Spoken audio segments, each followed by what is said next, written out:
my friends, and how you doing? My name is Frank. In this video, I want to talk about the romance anime, More Than a Married Couple, But Not Lovers. But before I get on to my review, I want to remind you to please subscribe to my channel here on YouTube. Make a comment and like the video as well, because every little bit helps. I really appreciate it. And now, on to my review of More Than a Married Couple, But Not Lovers. Oh, and one more thing. Toward the end of this video, I'm going to talk about a spoiler about the last episode of the series. So consider this your spoiler warning. But just so you know, I will warn you and tell you what I'm going to talk about that particular scene. Alright, on to the review. Now, just for the record, I love action anime. My Hero Academia, Solo Leveling. Oh, and I can't forget Dandadan, because Dandadan is another great action anime. However, on occasion, I will watch some romance anime. Recently, one of my favorite romance animes that I've actually watched twice is Call the Night. I found it pretty cool that this kid wants to fall in love with a vampire. Now, I'm well aware that anime sometimes has a lot of fan service. Call the Night didn't have that much fan service. It sprinkled in a little bit here and there, but it was mostly about a boy falling in love with a vampire. That was pretty cool. I recently watched More Than a Married Couple, But Not Lovers, and there is a lot of gratuitous fan service in that show. Now, in case you don't know what the series is about, let me tell you. High school student Jiro is an introvert who'd rather keep to himself and play video games than interact with other people. He has feelings for his childhood friend. The school he goes to is implementing a couples training program, which will help students develop social skills and interact with a partner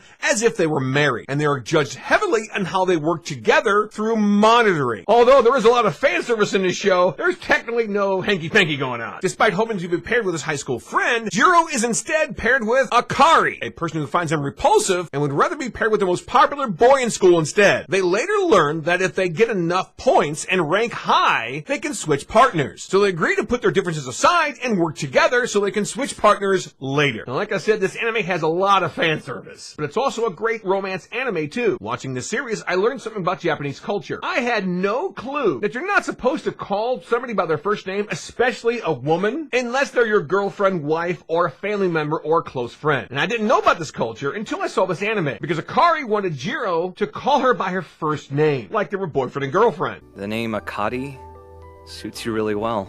I'm sorry, that was way too much. Let's just pretend it never happened, okay?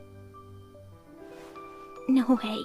At the time, I was thinking, what's the big deal? But then later on, I learned about the culture thing. So to her, it was a big deal that he was calling her by her first name. Now for my review. I really did like this anime. It was a very good romance anime. There was a lot of gratuitous fan service, especially from Akari, who teased Jiro a lot. But it definitely didn't tip in that direction of, adult content. On the other hand, I find it kind of interesting that a high school in Japan would want kids to spend the night and live together as if they were married, but yet they're not. Where are their parents? Why aren't their parents saying anything about this? Maybe it's a culture thing. I don't know. Now, here's sort of a small spoiler about the show. In the very last episode, Akari and Jiro are still together. They're still living together in the same place like a married couple. They're doing so well together that they're ranked in the top 3. So they could switch if they want to. And that's how it ended. So we don't know if they switched or not. Personally, I think that's a great place to end it. Give us a little bit of a mystery. Did they switch or not? We don't know. But they're probably staying together. But I have a feeling there's more to it and we're going to get a season 2 sometime. So now I want to know from you guys. Have you seen More Than a Married Couple, But Not Lovers? If you have, comment below the video and let's talk about it, because I want to know what you think about More Than a Married Couple, But Not Lovers. Did you like it? Did you not like it? Did you think it had too much fan service? Did you like the fan service? Comment below the video